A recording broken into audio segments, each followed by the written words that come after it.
Hi, good evening, and apologies for a slightly delayed start. Blame the rains and the traffic.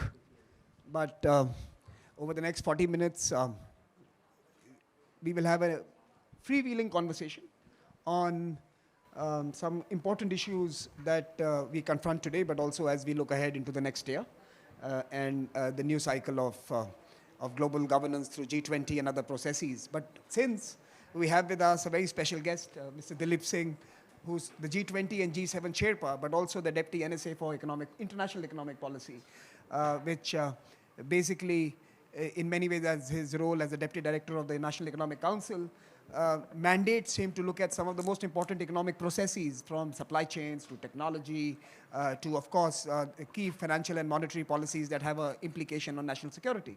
So we are going to quiz you a bit on that. We have with us India's most famous policy maven, Mr. Amitabh Kant, who needs no introduction, but for those who are uninitiated, he has a long career in government, and he has been associated with some of the most successful Indian projects, Incredible India, for example, or something that you still find on flights if you travel to India. That was something that Mr. Amitabh Kant did in his careers, God's Own Country in Kerala. And then, of course, the Make in India, Startup India, just add any prefix to India and Mr. Kant would have his fingerprint on it. And of course, as the G20 Sherpa most recently in a highly polarized world with not very easy friends, if I was going to be a little cheeky, we were able to carve a consensus and bring people together and ensure that G20 lived to fight another day, added ambition to the agenda, and to get forward. And in some sense, these two gentlemen played a pivotal role. And their governments played a pivotal role in taking this very important platform forward. So we will also discuss a little bit of the G20 and its future as Mr. Kant steps out of the Troika and Mr. Daleep Singh steps into the Troika. We will see if we can still have the Global South ethic carry forward that we built over the last few years. But let me first ask you, Mr. Daleep Singh, the first question. You know, I was quite amused in recent times that partners infect each other with their own impulses, right? We had American establishment and European leaders come to India, tell us industrial policy is a bad idea. And now suddenly you have America embrace industrial policy. Is that an Indian infection? Because we see that there is a newfound zeal and effort in putting together these policies that are important. Don't get me wrong. I'm not saying they're not, because if you don't put a policy, you are basically embracing the Chinese policy, because they are exporting, they are manufacturing, they're putting stuff out into the world, and unless you build your own. But what has changed in Washington? Why is industrial policy the favored move today in Washington? That's a great question. Samir, thank you. It's on.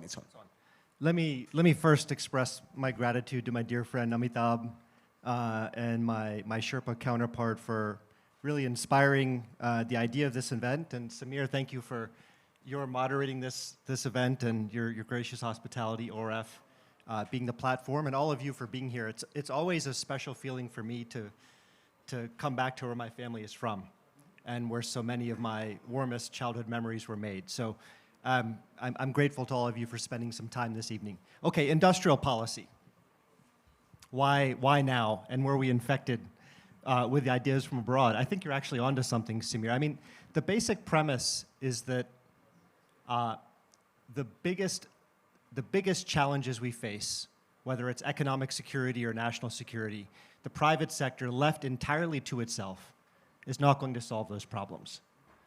You know, and that reality was laid bare by the pandemic, but I would argue that reality has been building for decades during the era of hyper-globalization. So in the US, and I'll only speak about what we've observed in the US, but we could probably draw comparisons to India as well, other countries. You know, we have had a loss of resilience in our most critical supply chains due to a singular pursuit of minimal cost, maximum efficiency. In the US, for decades, we were seeing a fading of our technological preeminence because there was a drying up of public funding for R&D and technology. We've seen for decades a hollowing of our industrial base, our manufacturing capacity, our infrastructure. Even beyond some of the economic numbers, there was a creeping sense that too many people were being left behind. many would say that the system was becoming rigged. And I would even argue that the populism, the populist fever that's sweeping across many Western democracies, it's symptomatic of an exhausted model of political economy that rested on two assumptions: that the market had the answer to everything, and that it was the end of history in terms of geopolitical competition. Both of those assumptions were wrong. So we are now trying to identify market failures and thinking about how we can make very targeted government interventions to try to align the incentives of the market more towards our national interests. And I think so far it's actually working. I mean, we're in a political season, of course, in the US, but we've had, the economic numbers speak for themselves. We've had 8 consecutive quarters of growth above the long-term trend alongside very rapid disinflation. That only happens if something really positive is happening on the supply side of the economy. That's what I think is occurring. And I think we have to keep it going and figure out how do we actually begin to coordinate industrial policies among like-minded countries. So I'm very eager to hear Amitabh's perspective. No, I'll just come to you, Mr. Kant, but I want to have one more nuance to this particular aspect of global policy. The other is around the green transitions. And we have seen your European cousins, for example, have used green as the basis of introducing the carbon border adjustment mechanism. Yes.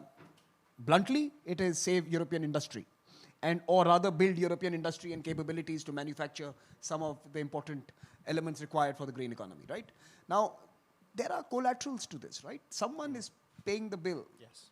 And there is a feeling that in the global south, that it might be them who will be left holding the check. So in some sense, how do we make some of these policies more responsive to the aspirations of, say, 6-7 billion people who see this decade as the moment when they are changing their lives? Yeah, it's a great question. I mean, if we want to be charitable to the idea of a carbon border adjustment tax, it's this. You know, we're making clean energy cheaper through subsidies, hundreds of billions of dollars of subsidies. That's necessary but not sufficient.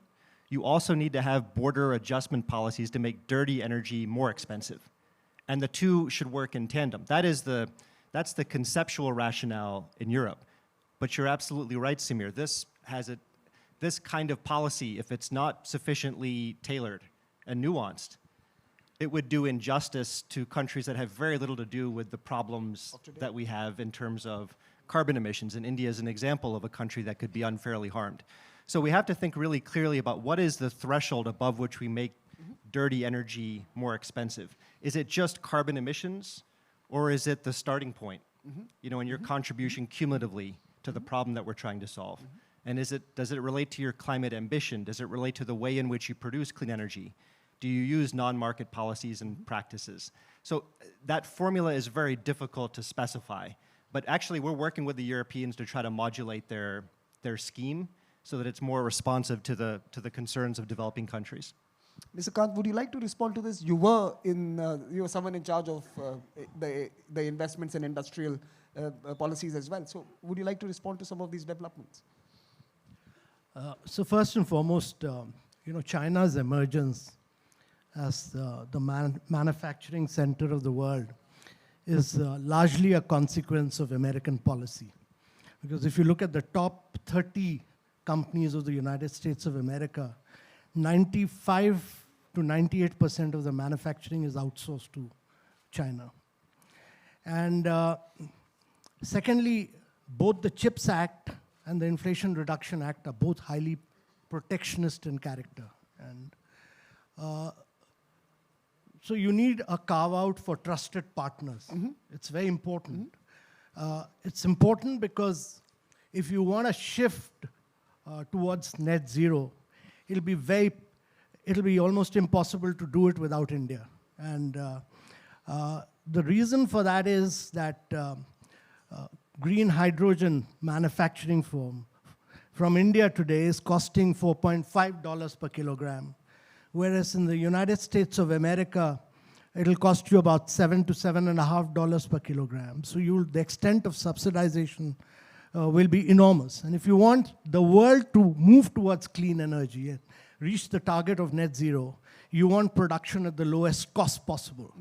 And therefore, the size and scale of manufacturing from India, which India has demonstrated through procurement of LED bulbs, the price is falling, or procurement of large-scale buses, electric buses, prices falling.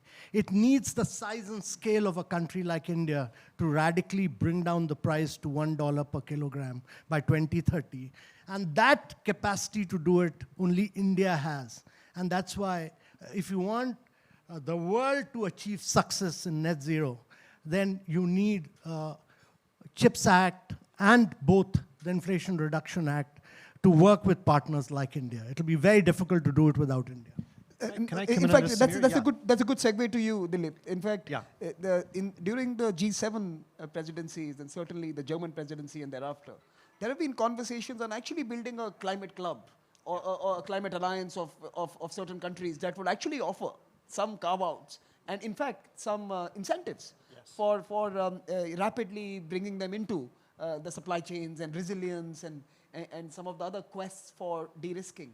That certainly is a geopolitical but economic security question, right? So my question to you, and you can respond to Mr. Kant as well, my question to you is that do countries understand that economic security requires the same degree of intimate partnership as the more traditional notions of security do?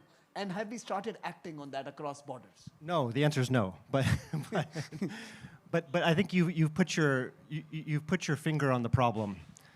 You know, I think the challenge we share, the problem I think confronting the world, is that as we're trying to develop more resilience in our critical supply chains, there's one country, China, that is flooding the market with supply, with production, well beyond what global demand could plausibly absorb.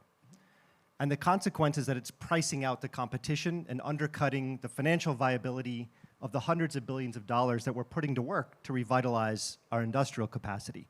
This is not a new problem. This is a problem that's been going on for multiple decades. It started in steel, aluminum, wind, machine tools, medical equipment. Now the trend is broadening and it's intensifying to strategic sectors. EVs, batteries, semiconductors, quantum, AI will be next. So look, it would be one thing if China's growing dominance of these sectors was purely the byproduct of indigenous innovation and market forces. We would applaud the positive spillovers from that type of dynamic, but that's not what's happening. It's the byproduct of massive, unrivaled state support, which you can quantify. We won't go into all the numbers here, but many think tanks have attempted to do so. And so that's causing harm to our economic security, in some ways to our national security, and we have to think of a way to respond positively. I think we have the contours of a solution. Number one, I mean, just like Amitabh, you've been describing in terms of India's ambition, it's the same with the US. We want to center our strategy around increasing our productive capacity, and that has everything to do with R&D and technology and infrastructure, the size and skills of our labor market. But the second leg is to have diplomatic partnerships so that we give access to our productive capacity, our purchasing power, to countries playing by the same rules. The third piece is what everybody focuses on, which are tariffs and other restrictive measures. Those are regrettable, but they're necessary to remedy the harm from the practices that countries like China have been unwilling to change. And so it's the precise calibration of how much do you use tariffs versus diplomatic agreements versus an affirmative investment strategy. That's an empirical question more than it is ideological. And we just have to be humble enough and nimble enough to recalibrate, depending on what China does, what our partners do, what non-aligned countries may decide. That's multiplayer, multi-stage game theory, but that is what industrial policy in an environment of intensified great power competition is going to look like. So, look, you don't have to answer this question, but I have to ask this. Anything goes. Please. I spent a lot of time in Europe, and I was recently at some big conferences in Northern Europe, the Nordic countries, and I was also in Berlin for that big German day of industry. I got a sense from my conversations there that industry is doubling down on China. In fact, every day you read about a news report that says, I'm doubling my investment, I'm increasing my manufacturing, I'm increasing my production lines. Some of them are closing down as well, and you heard about one of the German automakers that is struggling to survive, right? So my point here is, collaboration was the word I asked you. Are you Do you have takers, Daleep? I mean, I would love it if everyone agreed with what you just said. I would sign a deal today with you. But do your partners say, and I'm Mr. Kant, I'm going to come to you, but would Mr. Kant sign on to your agenda? Would your counterparts in Germany sign on to your agenda, or in Brussels embrace your agenda? I think there is a degree of fatigue. I think they are suffering from other factors, the pandemic and the conflict. But I think there is a tendency in Europe to somehow believe that China is the solution. You wouldn't get that impression from the G7 communique. But I look, I mean, I take your point seriously, and there is a certain allure. If you want to decarbonize as quickly as possible, why not purchase from the lowest cost supplier? Good. Why not? Well, the answer, and this is the conversation we're having with those who are, let's just say, hesitant to embrace the strategy that I articulated. I would say, clean energy doesn't just need to be cheap. It also needs to be sustainable. It needs to be reliable. It needs to be robust to geopolitical tensions. Clean energy output needs to be made with clean energy input. It can't be made with coal-fired power plants. It can't be made with forced labor, if you want to think about solar panels. And clean energy, if you want to actually develop a real industrial policy around new energy technologies, it needs to pass political muster. Climate change is a global problem, but it has national solutions. And so we each have to articulate strategies that can be expected to produce jobs, higher wages, more investment, higher productivity. If you don't, in a democracy, and this conversation's happening right now in the US, you will have leaders who will say, I want to unwind everything that the Inflation Reduction Act, in the case of the US, just tried to achieve. And so you have to spread the benefits in an inclusive way for it to actually stick politically. Now, I mean, every country is going to go through their own process. I don't want to mislead and suggest that every country is ready to sign on the dotted line. But I believe we're gaining momentum. I think you can see that in the G7 communique. I actually think you can see remnants of it in the G20 language that's coming out, Amitabh. Mr. Khan, would you like to come in on this? No, if you look at emerging technologies, and, which I've tried to do, and you look at, say, lithium-ion manufacturing, one company of China today CATL today controls about 72% of the global market. And we in India talk much about Tesla, but actually BYD is controlling about 22% of the EV market. And the Chinese companies together are controlling 68% of the global EV market, 68% of the global EV market. If you look at solar manufacturing, they're controlling about 79% of the global market. So this has been possible only with state subsidy to a very large extent. Now the challenge is, my belief always has been that, it's sometimes it's good to be a second mover in some of these technologies, and you will reach a peak, but a second mover will have much greater advantage because and China has done this to great success itself by getting German maglev technology, doing reverse engineering and doing it at reverse cost. It needs other countries and many other countries to be far more innovative, to far more become product manufacturing destinations, and I think do a lot of more disruption, because I really feel that the lithium technology will not survive beyond another 3 to 4 years. You will have aluminum air, you will have solid state, solid sodium ion. All these new technologies will come in, and that's where much greater level of disruption. And probably the only country which can give competition on many of these new technologies and drive the size and scale, because then you need size and scale to bring down the cost of manufacturing down. And there, I think there's a huge potential for India to work in partnership with the United States of America. And I think one of the great things that's happened is this collaboration on the critical and emerging technology area. And I think we need to take that and take this on a much greater momentum forward, because that'll enable us to do a huge lot of innovation as well as disruption on new technologies. Since we are talking about technologies, I came across a report produced by a very nifty think tank in Australia. We also partner with them. And they listed a bunch of what they call deep technologies, from materials to bio to, of course, quantum and others that are going to define our future. And in their assessment of where the world stands, you found that in close to 85 to 90% of those technologies, the leader is now China. And in fact, in their assessment, even if the G7 was to become one sovereign, they would still only be managing, say, 20% of the universe. And 80% would still be sectors where China dominates, simply because of their presence in various elements of these technology production. It's not always just the design and the innovation, but also the control of the components and the manufacturing capabilities. We should be worried.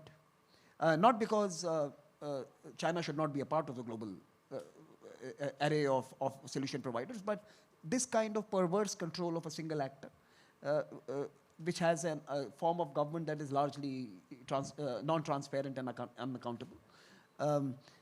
What are countries like, say, India and the US, which have traditionally which have a partnership based on technology? We started with the civil nuclear agreement, so our partnership in the modern era is carved on a technology agreement.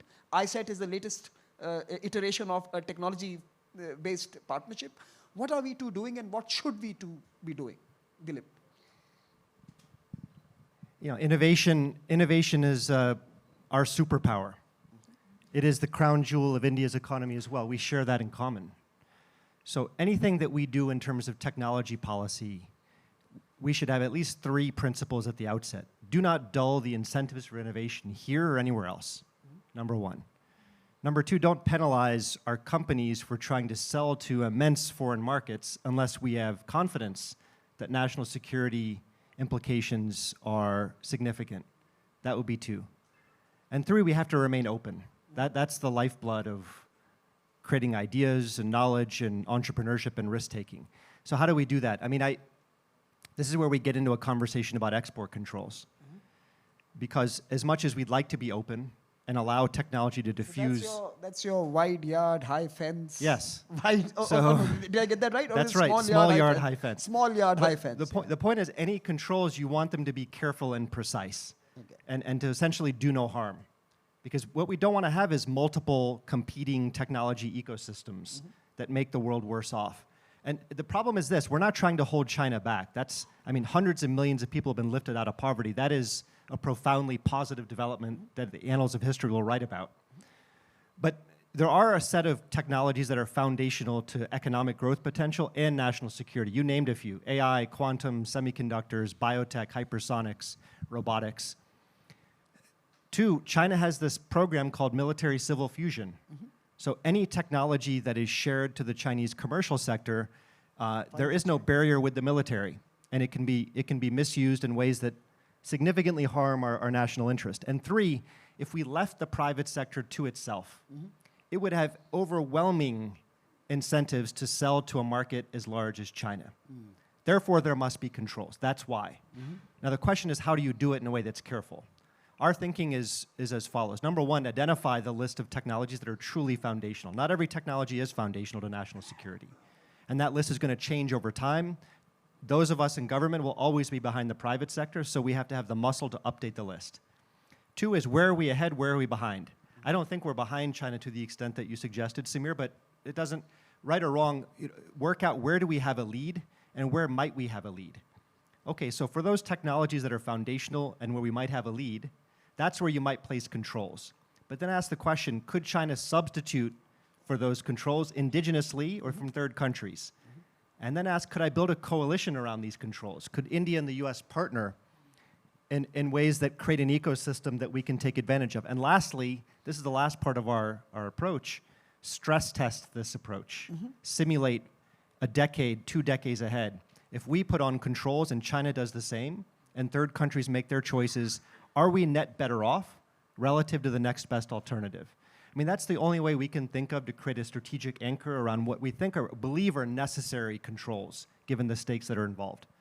Mr. Kant, would you like to come on? So, Samir, my belief is that, if we are aiming to be a developed country by 2047, that means your ambition is to take your GDP.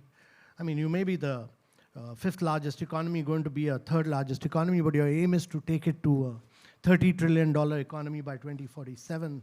And your aim is to take the per capita income to about close to 18,000, which means that you want to grow your GDP by about 9x and your per capita income by about 8x in the coming 3 decades, in the coming 2 decades. Now, this would mean, and my strong belief is that if India wants to do it, it needs to work very closely with America, and it needs to intertwine itself with global value chains. If you look at the history of since 1945, countries which have grown and prospered and become rich, Japan post-World War II, and between 60 and 90, Korea, Singapore, and Taiwan. Actually, all of them became wealthy countries and were able to grow at 9.6% because they were exporting nations. And they could export and penetrate the US market. So Indian manufacturers must learn the art of penetrating the American market. If you want to, India's share in the global GDP, despite all this talk of breakdown of global value chains and despite all this talk of, protectionism, India's share in global exports is still very low. And every time India has grown at high rates, and India has grown at high rates of 8 to 9% for 5 to 6 years in a row, and every time it has done this, it's grown on the back of exports. So India needs to become a major exporting nation by penetrating the US market. And India really needs to work on global value chains. And that it needs to do in partnership with the United States. I'm a very strong believer in that. And do you believe that the wide yard, high fence, sometimes is also now a high fence for us to be able to penetrate the US markets? The fence is now, due to industrial policy, due to your industrial policies, there is a barrier to us being able to access American markets the way the Japanese or the Chinese did. I mean, I think that's the point that I was raised in my first question, that the conditions that were available to China, to Japan, to Korea, are not necessarily available to those who are emerging today. And how do we create those special gates? I call it gated globalization, where actually there are special gates to certain partners that allow penetration from, you use the word trusted, from trusted nations, right? So are we thinking that's about the entire that's the entire genesis of this dialogue that Amitabh referenced, critical and emerging technologies, because we don't think there should be any fences around technology cooperation between the US and India. No. No. And you also spoke about previously about a positive economic vision and a positive statecraft around economic policy, right? Right now, the two policies that are really dominating global thinking is that China plus one. So how do we create a resilience framework so that we de-risk from China? And the second is perhaps more harsh, and it's called the ABCD policy, which is anybody but China policy. So you were referencing my status as an American-born confused Desi. No, I didn't mean that. Okay. So I'm just a spin on that. But the ABC policy, yes, right? Where is the positivity in this? Where is that positive statecraft vision? So, thank you for asking this question, Samir, because there is so much ink that gets spilled about, and this is a self-critique, America's use of sanctions and export controls and tariffs and investment restrictions. These are not policies that win hearts and minds. And you might get the impression, if you focused on our use of these restrictive tools, that we're spending every day in the White House thinking of ways to break linkages in the global economy through trade and capital and technology, and we're trying to impose pain on others if they don't bend to our will. This is why I think it is urgent and important that we articulate at the highest levels of the US government a positive vision of the use of economic statecraft, even a doctrine of how these tools should be used. I mean, it would start with, I think, learning a lesson from how we arrived at the Geneva Convention for the use of military force. Sanctions and their kin are now being used with greater frequency and greater potency than ever before. And that means we, the US especially, should articulate a set of guiding principles that constrain our use of these tools, why we use them, when we use them, where we use them, to what extent. For example, they should be used sparingly and only when global peace and security are at risk. they should be responsible to avoid unnecessary spillovers to the civilian population of countries that we target and to third countries and the global economy writ large. They should be coordinated to the maximum extent possible to signal that we're upholding a shared global interest, not a unilateral objective. You know, they should be flexible so you can ratchet them higher or lower depending on what the target does, et cetera, et cetera. But I think that's necessary to give comfort to the rest of the world that we're not firing economic weapons in a way that's arbitrary or reflexive. We need to do that for ourselves and for the rest of the world. It's a responsibility. But in addition to doctrine, a positive doctrine, I think we also need balance because that's what people will pay attention to, not our words, our actions. So how can we balance? There are all these negative tools. There are also positive tools like debt relief, supply chain partnerships, infrastructure investment, technology alliances. We need to convey a standing preference to use those tools with greater frequency, greater potency, to create mutual economic gain, rather than just focus on the tools that impose economic pain. And you know, I personally think we need to create a sovereign wealth fund in the US to create more financial firepower in that regard.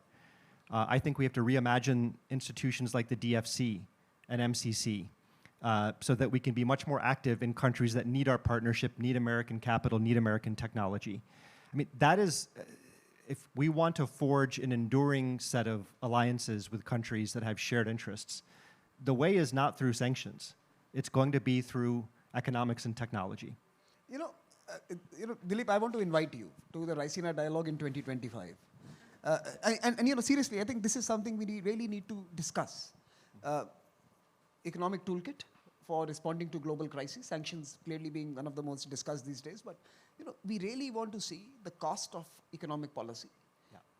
Who carries the burden, who bears the pain, and who benefits? Because clearly in our own Indian domestic experience, you know, we have used both the carrots and sticks, right, for domestic policy making over a long period, and we have seen that there are unintended consequences of some of these policies, and you have beneficiaries that weren't meant to be, and those bearing the burden who weren't supposed to suffer. So here is my invitation to you, that I think we need a high-level conversation with the global South, with the emerging economies, with the US and its positive statecraft vision, so that my friend Ayode hugs me again when I leave this room, and she says that she's a friend of mine from Nigeria, and she's, so if you go to a different continent, they will probably have a very different assessment of what's happening in this part of the world. So thank you for saying this. Of course, I'm keenly aware that 2/3 of the world's population lives in countries that have not joined our sanctions regime. Correct. And so we need to reflect upon that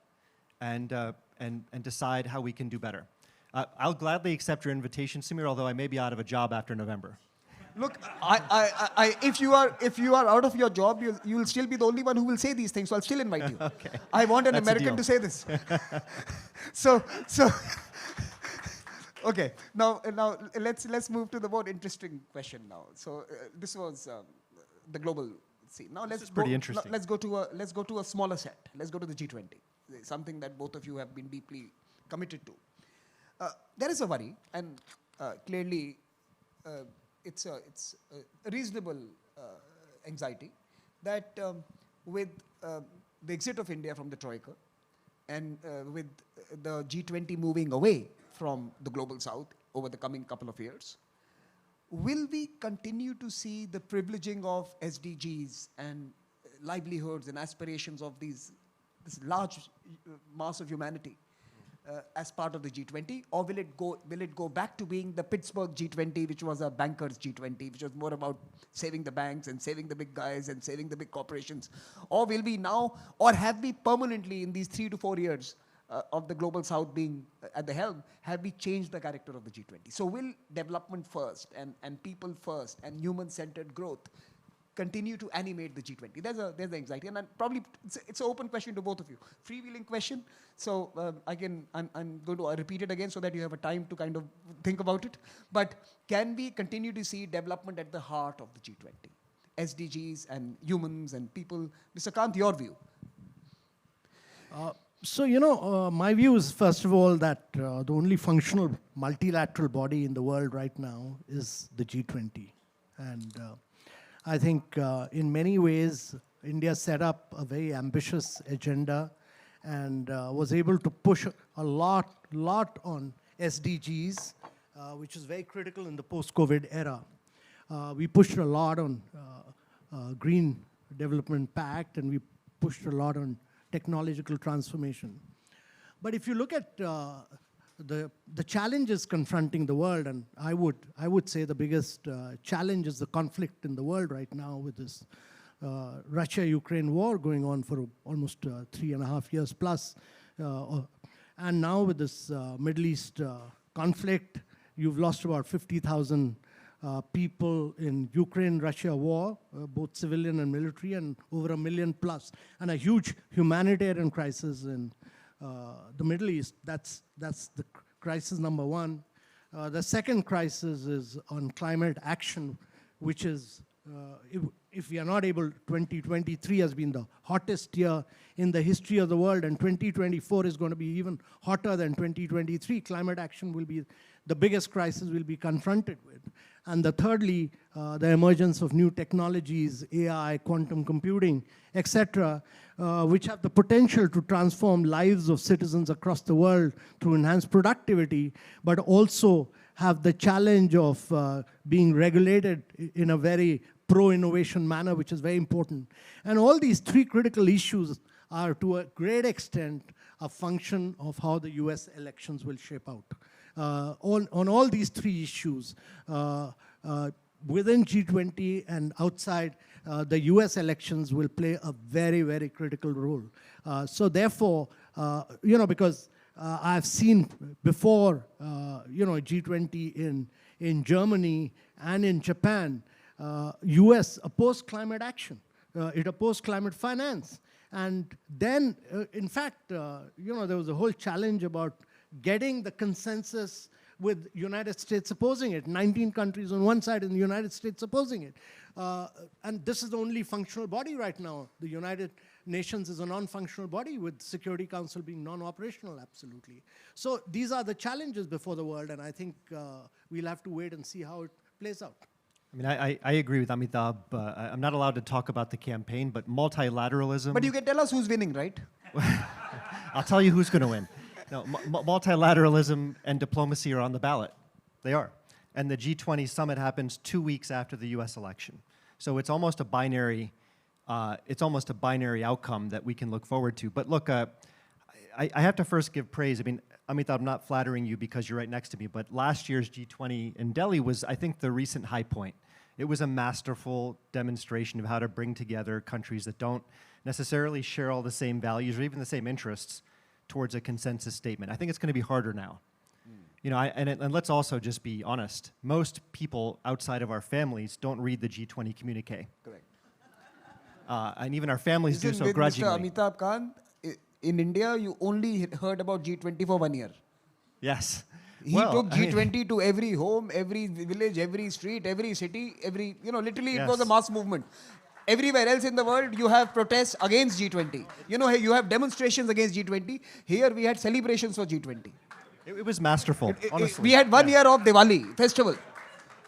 I agree. But so, in light of the reality that most people don't know what the G20 does, don't care what it writes about, and don't want to suffer through the communique, we have to be very, I would say, deliberate about our deliverables. Make them concrete so that the man and woman on the street can understand why it matters.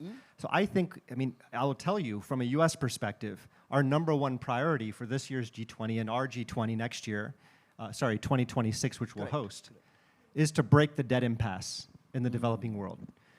More than 50% of low-income countries are in or near debt distress, according to the IMF.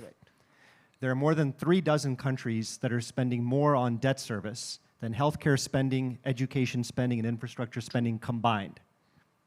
And so until and unless we break the debt impasse in the developing world, and much of the claims on these countries is owned by richer countries, namely China, but also the West. No, there's something called the Paris Club. The Paris Club as well, absolutely. No, I agree. But China has emerged as the dominant provider of development finance in recent decades. And so we have to come together on a solution. I think there's a grand bargain, I don't want to get into too much of the detail, that would involve giving permission to developing countries to walk away from debt if they've made a good faith effort to restructure on equal terms to other creditors, but there's a recalcitrant creditor that refuses to do so. There's a one free country rider, that's yeah. refusing. And so that would be one. Step two would be the IMF and the World Bank and the MDBs would have to surge financing into those countries. And the IMF would have to apply one of its sacred rules that it's never violated more than once, which was in Ukraine, that it doesn't lend to countries that owe money to another government. It's called lending into official arrears. It needs to change that policy and apply it with much more force to countries that have tried to do everything to restructure and have failed to do so. And then third, the G7 in particular, and the US specifically, needs to surge financing to backfill what used to come from Beijing.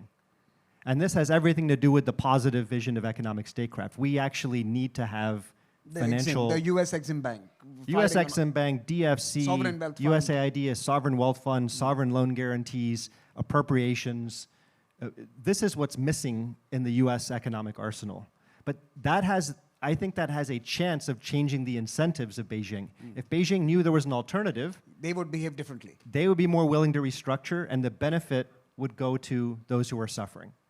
You know, this is the last question as we close this evening, and thank you so much for all the responses, candid responses.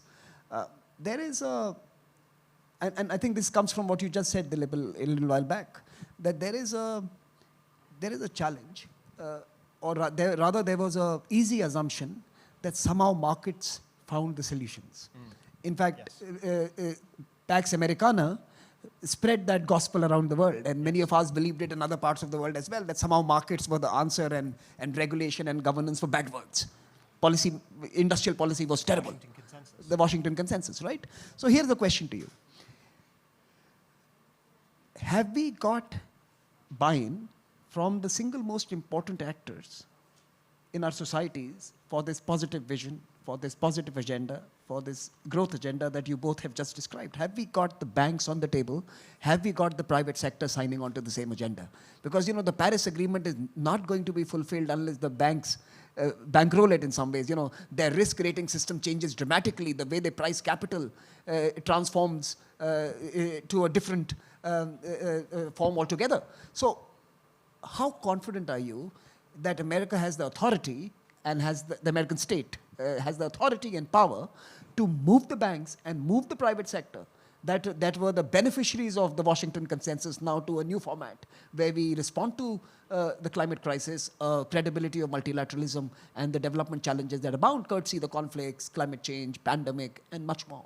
So do you in America have that confidence that you can do good by moving the entire American nation to a certain direction? And if you can do that, like Mr. Kant mentioned, you know, it will be perhaps half the battle won.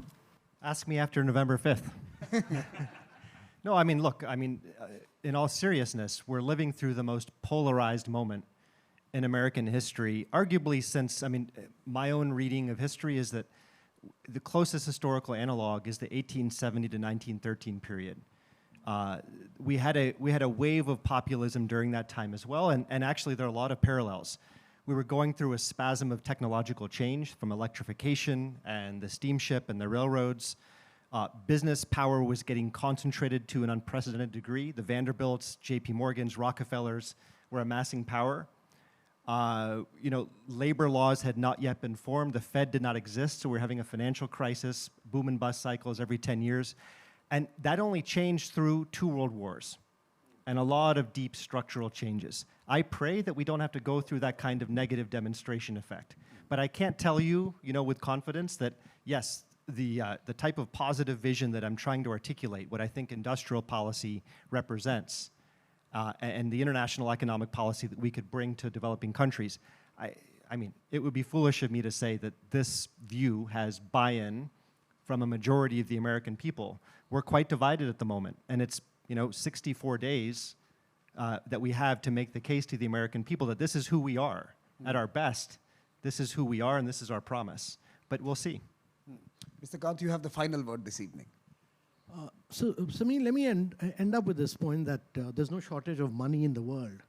There's $300 trillion available and over $150 trillion available with sovereign wealth funds and pension funds. The challenge is that very little of it finds its way into where it is needed. Into global south and into emerging markets. And that's why you have lending available in United States at 2%. In countries like India, it's available at 8%. In Africa, it is available at 18%. And in other countries, it's available at 24%. So you need some process of global de-risking, which to my mind needs to be done through a process of, because the World Bank they do only direct lending. They lack the ability to mobilize private capital.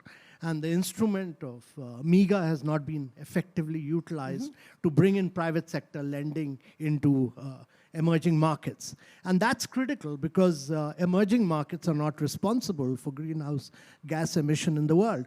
I mean, if you look at India, we are responsible for only 1.3% of the greenhouse gas emission, whereas on a per capita income, we should be entitled to 17.5%. But irrespective of that, India wants to be the first country in the world to industrialize and urbanize through a process of decarbonization. But to be able to do that, you need access to long-term lending. And that can only happen, if you have an instrument like MEGA, really ability to push private sector lending in a much bigger way. And that structural reform is very, very, very critical on who comes into power in the United States of America, because the reforms of both IMF and World Bank is very critically dependent on United States of America. Here is a thought to close this conversation this evening. A cycle ago, when the G20 convened under the leadership of the US, it made some profound changes to the way finance was organized and money moved. It became more responsible. There were certain guardrails that were installed. There were certain directions that were given. The Basel Committee and others that worked on various other guidelines to control the flow and to prevent bubbles was born through those processes. We come back to the US in 2026. Can that be the moment when we change the conception of flow of money to locations and geographies that can help the world at large? You cannot win the climate battle by pumping money into the OECD countries. 75% of emissions are going to happen elsewhere. The money has to go there. By any common sense, 75% of climate finance must move to 75% of global emissions. And unless you can make that happen, you're going to struggle to respond to climate change. So can 2026 be the time when, through American leadership that will be decided in 2 months' time, can we have that year when the world starts responding to these three big crises that we discussed this evening? Thank you so much for joining us this evening, Daleep. Thank you so much, Mr. Kant. As a token of our appreciation, we will increase the weight of your luggage when you're going back. We have a volume of something that Mr. Kant and I produced together, and this is bridging the ingenuity gap. We want you.